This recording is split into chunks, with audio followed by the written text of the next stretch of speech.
এবং জা। বুঝতে পেরেছো তো? এগুলো এই চিহ্নগুলো কোরআনের মধ্যে যখন আসবে, আমি যখন পড়বো তখন কি হবে, এই চিহ্নগুলো থাকলে না থামা উত্তম। আর এখানে আছে সাক্তা ও ওয়াকফা। কি আছে?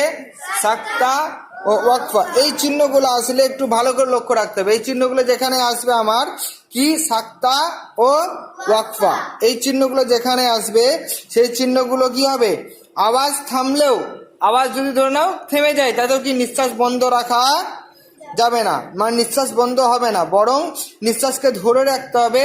সাক্তায় একটু কম সময় এবং ওয়াকফায় একটু বেশি সময়। বুঝতে পেরেছ? আর এই যে গোলপাড়া চিহ্নটা, এটা আমরা সকলেই কম বেশি জানি। এটা কিসের চিহ্ন বলো? আয়াতের চিহ্ন। এখানে তো থামতেই হবে, এখানে কি করতে হবে, থামতেই হবে।